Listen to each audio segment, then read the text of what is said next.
Hello students, welcome to board prep. आज हम start करने वाले हैं आपके extract based questions from the chapter a baker from Goa. Alright, इससे पहले हम सारे डिटेल में अच्छे से चैप्टर पढ़ चुके हैं। बेकर्स का जो प्रेवलेंट कल्चर है गोवा में आज तक भी मेंटेन्ड है। पोर्चुगीज़ टाइम से अभी तक भी जो मेंटेन्ड है वो हम पूरा अच्छे से देख चुके हैं। Also we have done the NCERT questions and अभी हम स्टार्ट कर रहे हैं एक्सट्रैक्ट बेस्ड क्वेश्चंस। सो पहला एक्सट्रैक्ट है हमारा, our elders are often heard reminiscing nostalgically about those good old Portuguese days, the Portuguese and their famous loaves of bread।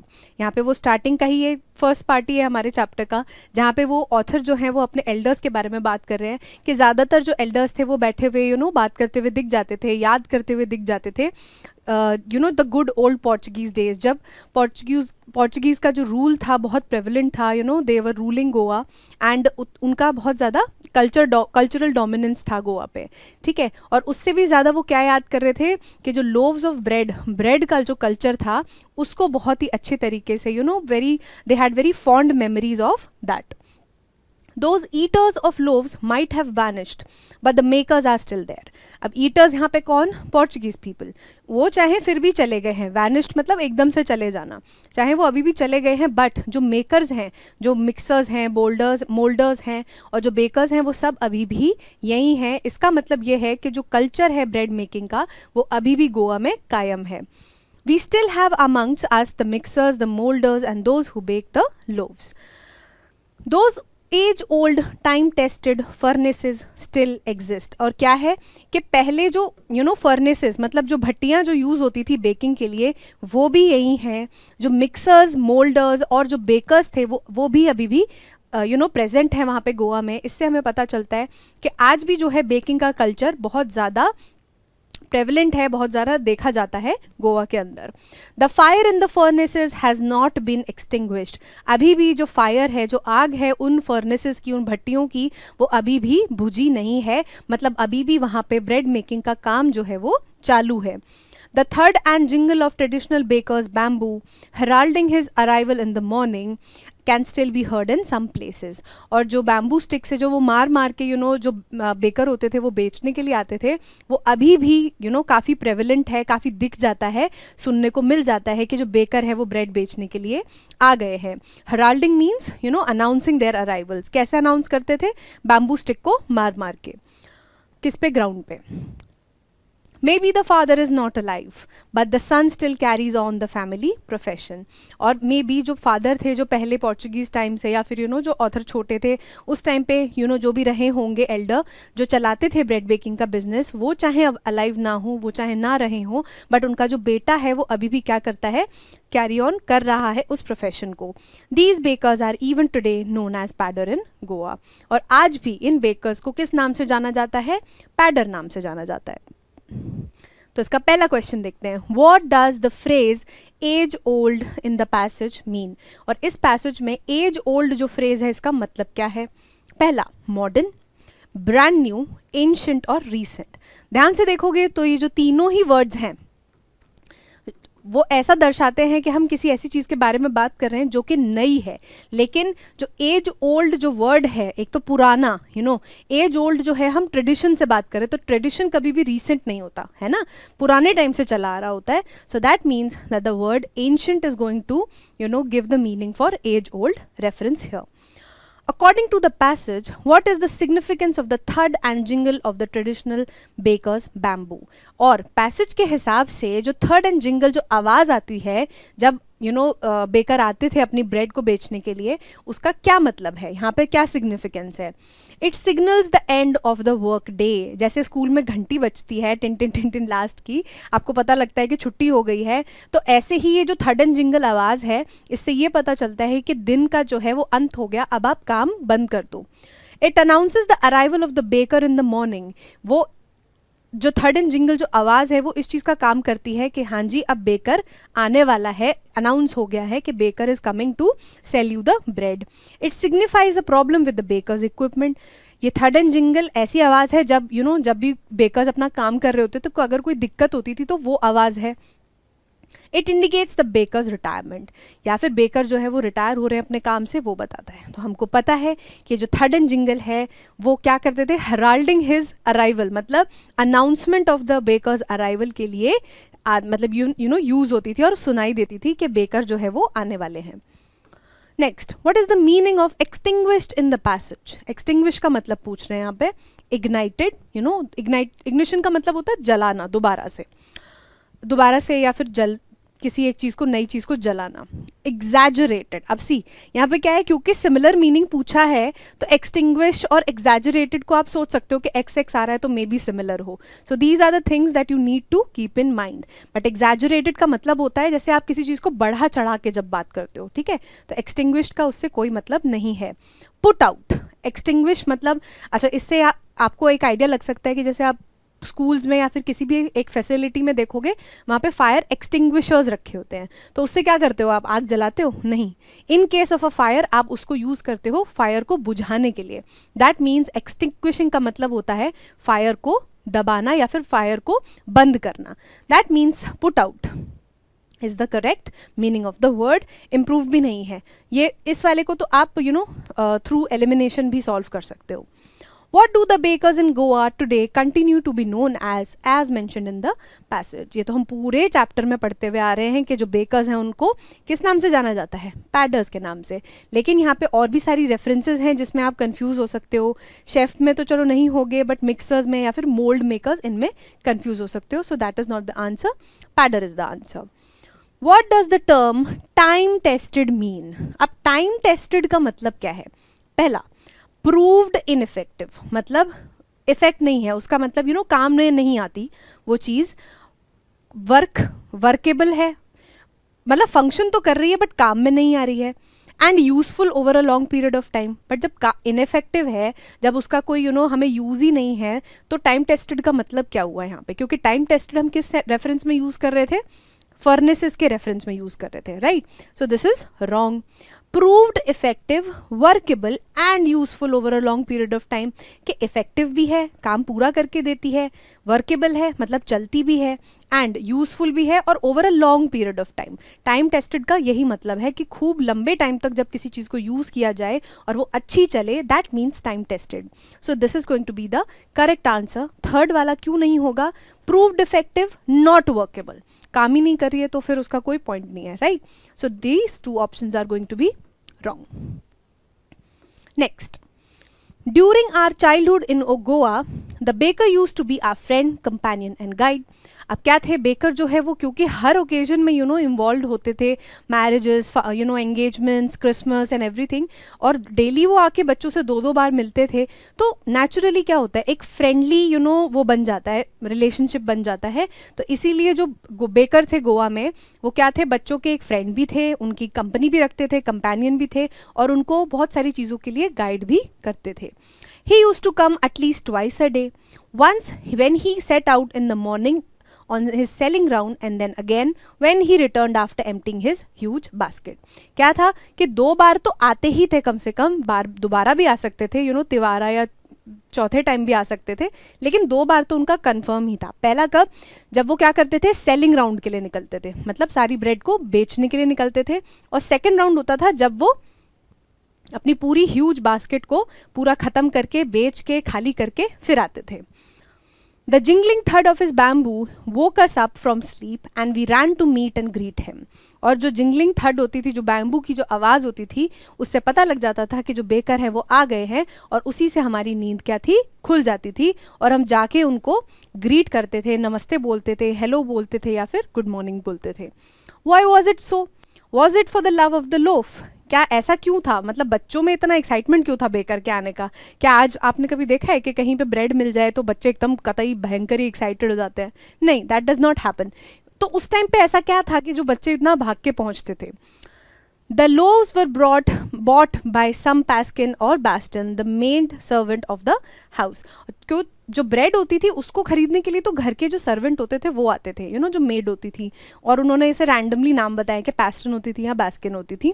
But हमें किस चीज़ की चाहत थी, वो थी what we longed for were those bread bangles which we chose carefully. जो bread bangles होते थे, जो रिंग की शेप में मीठी ब्रेड होती थी, और वो खुद से चूज करते थे बच्चे, उस चीज़ की एक्साइटमेंट उन बच्चों में सबसे ज़्यादा थी। Sometimes it was sweet bread of special make. Alright, इसके क्वेश्चंस देख लेते हैं। इन the passage what does the word companion mean. Companion का मतलब पूछा जा रहा है पैसेज में, ठीक है, जहाँ पे 3 वर्ड्स का रेफरेंस है, फ्रेंड, कंपेनियन एंड गाइड। तो पहला, a person who buys bread, confuse हो सकते हैं अगर आप ढंग से ना पढ़ो कि हमारे जो बेकर थे वो 3 वर्ड से डिस्क्राइब थे, तो कहीं ना कहीं आप लिंक करके सोच सकते हो कि ऐसा कोई बंदा जो ब्रेड को खरीदे। अ फ्रेंड और someone who keeps you company, ऐसा कोई जो आपके नोन है या एक्वेंटेंस हैं जो आपके साथ में कंपनी दें, आपको आपके साथ रहें। सो this is exactly what companion means. Type of bread भी नहीं है, मॉर्निंग रूटीन भी नहीं है, और ऐसा भी नहीं है कि कोई जो ब्रेड खरीदने आता है उसको हम कंपेनियन बोलते हैं। What is the meaning of jingling third in the passage. Jingling third जो आवाज़ को डिस्क्राइब करने के लिए यूज़ हो रहा है, वो किस तरीके का साउंड है। पहला, एक सॉफ्ट या फिर जेंटल साउंड है, सॉफ्ट और जेंटल है सुनने में, सॉफ्ट आराम से। A loud and harsh noise, एकदम बहुत बहुत पेनफुल और मतलब कानों पे बहुत ज़्यादा भारी पड़ने वाली आवाज़ है। हार्श का मतलब होता है कर्कश आवाज़, ठीक है। अ रिदमिक और melodic sound. A heavy object falling. अब सी यहाँ पे क्या है, आप सॉफ्ट एंड जेंटल और ये सी वाले ऑप्शन में आप कंफ्यूज हो सकते हो, बट क्योंकि third is a very strong sound, alright, तो हम उसको सॉफ्ट और जेंटल नहीं बोल सकते, ठीक है। अ रिदमिक मतलब वो खट खट खट करते हुए आते हैं, तो that means it has a rhythm to it, क्योंकि वो चलते चलते आ रहे हैं और it is a rhythmic sound, right. And also अब क्योंकि वो बच्चों के लिए इतनी मेलोडियस है, क्योंकि उससे एक अच्छी मेमोरी अटैच की हुई है उन्होंने, that is why it is melodic to them, मतलब वो बहुत सुंदर लगती है उनको सुनने में। So answer is going to be C option, alright. What were the children's favourite treats from the baker. जो बच्चे थे उनके लिए क्या फेवरेट चीज़ थी सबसे ज़्यादा। Loaves of bread, bread bangles, bamboo sticks, या फिर ब्रेकफास्ट सीरियल। नो, सबसे ज़्यादा बच्चे क्या पसंद करते थे, ब्रेड बैंगल्स को पसंद करते थे। When did the baker visit the children the second time? Second time जो बेकर थे वो कब आते थे। पहला, before doing his first selling round, मतलब जब वो सुबह आते थे उससे पहले आते थे जो सेकेंड राउंड होता था। नाइट में आते थे, या फिर he did not visit the second time आते ही नहीं थे, एक ही बार आते थे, या फिर after emptying his huge basket. तो अभी हम पढ़ के आए, अभी हम एक्सट्रैक्ट में देख के आए कि वो सेकेंड राउंड तब लगाते थे जब वो पूरी जो अपनी ब्रेड है वो बेच के आ जाते थे। हु वर पैस्किन और बैस्टिन, ये किन के नाम हैं, ये कौन थे। बेकर्स थे, ऑथर के फ्रेंड्स थे, या फिर मेड सर्वेंट थे, या none of the above. So we know कि वो ऐसे ही रैंडमली मेंशन कर रहे थे कि किसी ना किसी पैस्किन या फिर बैस्टिन का काम था ब्रेड खरीदना, ठीक है। So they were maid servants. We kids would be pushed aside with a mild rebuke and the loaves would be delivered to the servant. क्या था, बच्चों को पुश असाइड कर दिया जाता था, क्योंकि भाई ब्रेड खरीदना डेली का एक इंपॉर्टेंट काम है, तो बच्चों को पहले साइड कर देते कि तो आप साइड हो जाओ, डांट के थोड़ा सा हटा देते कि काम कर लेने दो हमको। But we did not give up, बच्चे भी ढीठ होते हैं, नहीं साइड होते। We would climb a bench और the parapet and peep into the basket somehow, और बच्चे क्या करते थे, कोई भी ऊंचे प्लेटफॉर्म पे चढ़ के बास्केट में झांकने लग जाते थे। I can still recall the typical fragrance of those loaves. अब typical का मतलब क्या है कि एक स्पेसिफिक चीज़ से रिलेटेड वाली स्मेल। अब जैसे मैं बोलूँ कि एक अप्लेजेंट स्मेल, अब ये प्लेजेंट तो कोई टिपिकल स्मेल नहीं हुई ना, कोई भी स्मेल मुझे अच्छी लग सकती है, 4 तरीके की स्मेल्स भी अच्छी लग सकती हैं, बट यहाँ पे टिपिकल बोल रहे हैं मतलब वो एक ही चीज़ से रिलेटेड है, और यहाँ पे वो क्या चीज़ है, loaves of bread. I can still recall the typical fragrance of those loaves for the elders and bangles for the children. और जो loaves थी, ब्रेड की जो loaves होती थी वो elders के लिए होती थी, यानी बड़े लोगों के लिए होती थी, और जो bread bangles होती थी वो बच्चों के लिए होती थी। Then we did not even care to brush our teeth or wash our mouths properly. और जैसे ही ब्रेड बैंगल्स हमको मिलते थे, हम लोग को बिल्कुल भी फिक्र नहीं थी कि हम अपने दांत ब्रश कर लें, या फिर हम क्या करें, रेडी हो जाएं, या सुबह का जो भी मॉर्निंग रिचुअल है उसको फॉलो करें। And why should we, who would take the trouble of plucking the mango leaf for the toothbrush. अब वो बता रहे हैं कि हम क्यों कंसर्न हो, हम नहीं चाहते भाई कौन मेहनत करे इतनी जाके कि हम दातुन कहते हैं उसको, जो लीव्स को या फिर आप डंडी को तोड़ के किसी भी ट्री की उससे ब्रश करते हो, उसे दातुन कहा जाता है देसी भाषा में, ठीक है। तो वो बोल रहे हैं कि कौन इतनी मेहनत करे कि अब उसको तोड़ के लाएं फिर ब्रश करें, और उसकी ज़रूरत भी क्या है। उसका वो आर्ग्यूमेंट क्या दे रहे हैं, the tiger never brushed his teeth, hot T could wash and clean up everything so nicely after all. और उसका आर्ग्यूमेंट वो ये दे रहे हैं कि भाई देखो वाइल्ड एनिमल्स जो होते हैं, टाइगर होते हैं, वो भी थोड़ी ना ब्रश करते हैं।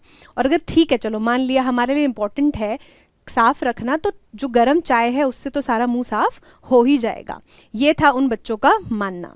अब इन the passage what does the word rebuke mean. अब रिब्यूक की बात हो रही है यहाँ पे, प्रेज, क्रिटिसिज्म और स्कोल्डिंग, रिवॉर्ड और कॉम्प्लीमेंट। देखो ध्यान से देखो कि बच्चों को क्या है, माइल्ड रिब्यूक करके साइड कर दिया जाता था, तो कहीं ना कहीं it is not a positive word, right.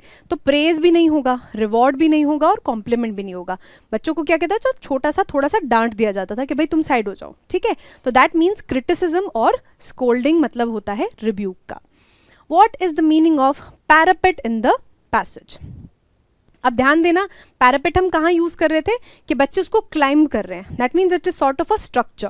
पहला, अ लो वॉल और railing along the edge of a roof और अ बालकनी, यही चीज़ है जिसपे वो बच्चे जो हैं वो चढ़ के क्या करते थे, पीप करते थे बास्केट के अंदर।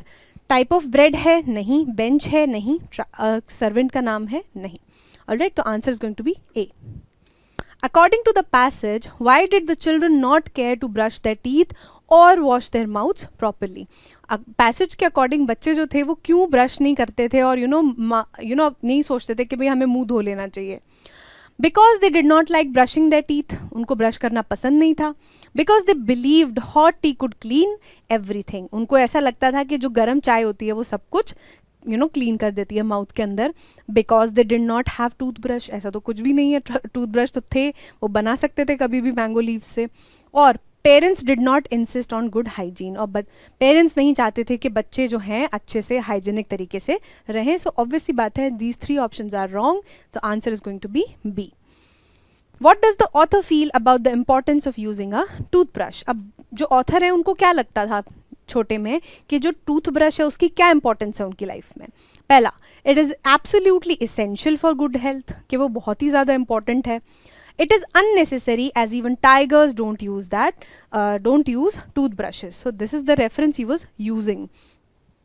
ट्रेडिशन है, अफोर्ड नहीं कर सकते, ऐसा कुछ भी नहीं है, so answer is going to be B. Which of the following is not correct? Baker placed his basket on the vertical bamboo. See, अब देखो करेक्ट देखते ही एकदम कूद मत पड़ना और पहला ऑप्शन देखना कि हाँ भाई वर्टिकल बैम्बू पे ही रखता था, मार्क कर देना नो। यहाँ पे ध्यान दो, नॉट करेक्ट पूछ रहे हैं, ठीक है। बेकर जो है वो अपनी बास्केट को एक वर्टिकली बैम्बू पे रखते थे, यस ऐसा ही करते थे, उसके बाद वो बेचते थे। So this is not going to be correct, मतलब this is correct but according to the question it's not correct. Author loved the smell of bread, उनको ब्रेड की स्मेल पसंद थी, ये भी सही है। Baker greeted the lady of the house with good morning, baker जो है वो लेडी ऑफ द हाउस जो भी खरीदने आती थी उनको गुड मॉर्निंग कहते थे। When scolded, the children would go and play elsewhere, और जब बच्चों को डांट दिया जाता था वो कहीं और जाके खेलने लग जाते थे, and this is not true. तो यही हमारा सही आंसर हो जाएगा। बच्चे क्या करते थे, पैरापेट पे या किसी चीज़ पे क्लाइंब करके बास्केट के अंदर पीप करते थे, झांकते थे। Next, marriage gifts are meaningless without the sweet bread known as the bowl, just as a party or a feast loses its charm without the bread. यहाँ पे अब दो इंसिडेंसेस वो बता रहे हैं कि जो बोल स्वीट ब्रेड होती है वो मैरिजेस में बहुत इंपॉर्टेंट होती है, जैसे कि किसी भी बड़ी मील में या फिर कोई सेलिब्रेटरी मील होती है, फीस्ट होती है, उसमें ब्रेड की इंपॉर्टेंस होती है। ऐसे ही बोल जो स्वीट ब्रेड है उसकी इंपॉर्टेंस मैरिजेस में होती है। Not enough can be said to show how important a baker can be for a village. और बहुत शब्द कम पड़ जाना जिसे कहते हैं, वो बोल रहे हैं कि यहाँ पे शब्द कम पड़ जाएंगे अगर मैं बताना चाहूँ कि बेकर कितना इंपॉर्टेंट है गोवन विलेज के लिए। The lady of the house must prepare sandwiches on the occasion of her daughter's engagement, और जो लेडी ऑफ द हाउस हैं उनको क्या है, अपनी बेटी, अगर उनकी बेटी की इंगेजमेंट है तो उनको सबके लिए सैंडविचेस बनाने होते थे। Cakes and bolinhas are a must for Christmas as well as the other festivals, और केक और जो बोलिनाज दैट मीन्स जो कोकोनट कुकीज़ होती थी वो सारे फेस्टिवल्स इंक्लूडिंग क्रिसमस के लिए इंपॉर्टेंट होती थी। Thus the presence of a baker's furnace in the village is absolutely essential. और इसी वजह से जो बेकर का जो फर्नेस है, it was a very important thing to have in the Goan village. All right, इस पे क्वेश्चंस देख लेते हैं. Marriage gifts are meaningless without. Marriage gifts का मेन इंग्रेडिएंट क्या था, जो चीज़ चाहिए थी उनको वहाँ पे? बैंगल्स? नो, बैंगल्स तो बच्चों का फेवरेट था, right. Loaves of bread? No, ये तो आपके खाने में यूज़ होता था या फिर एल्डर्स के लिए होता था. केक्स क्रिसमस के लिए. सो बोल इज़ द स्वीट ब्रेड जो आपकी मैरिजेस में वाइटल होती थी. The word feast means, feast का मतलब क्या है? फेस्टिवल. फास्ट, फास्ट का मतलब क्या होता है? व्रत. ठीक है. A large celebratory meal, none of the above. तो फीस्ट यही होती है, लार्ज, या फिर जैसे कोई बहुत अच्छा ओकेजन होता है उस पर आप दावत देते हो, ठीक है, तो दावत को ही फीस्ट कहा जाता है. ठीक है.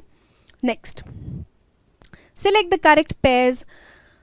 क्रिसमस केक्स एंड बोल, मैरिज बोल, एंगेजमेंट सैंडविचेस, क्रिसमस बोलिनास. अब यहाँ पे देखो आपको कुछ मैच तो फॉलोइंग करके दिया हुआ है ऑलरेडी, मैच पेयर्स बनाए हुए हैं, and you have to select the correct one. Christmas में केक्स और बोल होते थे? नो, वी नो दैट कि यहाँ पे बोलिनाज होते थे, तो दिस इज रॉन्ग. मैरिज में बोल यूज होता था? यस. एंगेजमेंट में sandwiches? Yes, the mother used to और the lady of the house used to prepare sandwiches. और क्रिसमस पे बोलिनाज होते थे. अब सी क्या होता है ना, क्रिसमस में जहाँ भी मेंशन्ड है हमें हर जगह केक्स एंड बोलिनाज देखने की आदत है, तो एकदम से बोलिनाज देख के हो सकता है आप कंफ्यूज हो जाओ. Alright, so the answer is going to be 2, 3 and 4 and that is D option. Alright. Next, the baker or bread seller of those days had a peculiar dress known as the kabai. अब ये कौन से दिनों की बात हो रही है? पोर्चुगीज डेज की बात हो रही है कि एक स्पेसिफिक तरीके का आउटफिट होता था जिसे हम कबाई कहते थे. It was a single piece long frock reaching down to the knees. In our childhood, we saw bakers wearing a shirt and a trousers which were shorter than full length ones and longer than half pants. अब यहाँ वो comparison draw कर रहे हैं कि Portuguese time पे क्या थे, कबाई वेयर करते थे. कबाई एक तरीके का आउटफिट होता था जो एक लॉन्ग फ्रॉक होता था, एक ही पीस में होता था, जो नीज तक जाता था. लेकिन जब ऑथर यंग थे तो उस टाइम पे जो बेकर्स थे वो स्विच कर गए थे किस तरीके के आउटफिट पे? शर्ट के साथ में 3/4 ट्राउजर्स, जो कि आपकी नीज से थोड़ी नीचे होती थी लेंथ में. Even today anyone who wears a half pant which reaches just below the knees invites the comment that he is dressed like a padder. तो आज भी, मतलब इतना टाइम हो गया है इस कल्चर को, अगर आज भी लेकिन कोई बंदा अगर नीज से थोड़ी सी नीचे लेवल की पैंट पहन लेता है तो उसको भी कह देते हैं कि भाई आप तो पैडर जैसे दिख रहे हो. Question number 1. What is meant by those days? Those days मतलब कौन से डेज की बात हो रही है? When narrator was a kid, when narrator wrote this story, or good old Portuguese days, or NOT means none of the above. अब सी यहाँ पे दोबारा देखो, द बेकर और bread seller of those days, और यहाँ पे किसकी बात हो रही है? कबाई की बात हो रही है. अब यहाँ पे हम नए वाले आउटफिट की बात नहीं कर रहे हैं, हम कबाई की बात कर रहे हैं. दैट मीन्स यहाँ पे जो आंसर होगा वो गुड ओल्ड पोर्चुगीज डेज होगा, ना कि जब नरेटर छोटे थे. नरेटर जब ही वॉज यंग, तब उस टाइम पे क्या था? The bakers used to wear trousers and shirts. What was the attire of the bakers when the narrator was small? जब अब पूछ रहे हैं कि नरेटर जब छोटे थे तब क्या अटायर था? सिंगल पीस फ्रॉक था, शर्ट्स एंड ट्राउजर्स था, कबाई था, या फिर both A and C? C again they are trying to confuse you. क्या है? गुड ओल्ड पोर्चुगीज डेज में सिंगल पीस फ्रॉक ही कबाई होता था. तो एकदम से झटके में देखोगे तो आपको लग सकता है कि ए और सी दोनों ऑप्शंस करेक्ट हैं, but no, this is a way to confuse you. आपको ध्यान देना है कि जब बेकर छोटे थे, सॉरी द नरेटर छोटे थे, उस टाइम पे outfit was shirts and trousers. Invites the comment. अब ये जो फ्रेज है इसका मतलब पूछ रहे हैं कि इनवाइट्स द कॉमेंट का क्या मतलब है? The baker is inviting villagers. जो बेकर हैं वो किसी चीज़ की वजह से इन्वाइट कर रहे हैं विलेजर्स को, बोल रहे हैं कि आप हमारे यहाँ आओ. The person is called pader. जो जिसके लिए भी बोला जा रहा है उसको आप पैडर बोल दोगे. The person is made fun of all of the above. अब सी दोबारा इस तरीके के ऑप्शंस देख के लगता है कि यही होगा, इसको फटाक से मार्क कर दो. नहीं, यहाँ पे बेकर ने तो विलेजर्स को कहीं पे किसी भी चीज़ के लिए बुलाया ही नहीं है. यहाँ पे इनवाइट्स द कमेंट का मतलब है कि पैडर बुलाया जा रहा है, जिस भी बंदे ने कैसे कपड़े पहने हैं, पैडर जैसे कपड़े पहने हैं, that is why the person is called a पैडर. Alright, so B option is correct. Select a synonym for peculiar. अब पेक्यूलियर जो वर्ड है उसके लिए आपको सिनोनिम पूछ रहे हैं, मीन्स सिमिलर मीनिंग. डिस्टिंक्ट मतलब डिफरेंट, ठीक है. Special, specific, all of the above. दोबारा कंफ्यूज कर रहे हैं, स्पेसिफिक और डिस्टिंक्ट नहीं होगा, स्पेशल भी नहीं होगा. लेट्स सी, एक सेकेंड.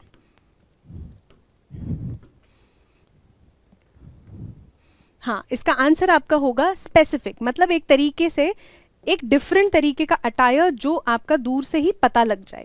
सो जिसका आंसर जो होगा वो होगा स्पेसिफिक, एक पेक्यूलियर तरीके का आउटफिट जो अलग से पता लगे कि ये तो बेकर का ही आउटफिट है, उसी सेंस में यहाँ पे पेक्यूलियर की बात हो रही है. Alright, so these were the extract based questions. इसके बाद नेक्स्ट लेक्चर में we'll be completing our long answer type questions. Till then keep revising. Thank you.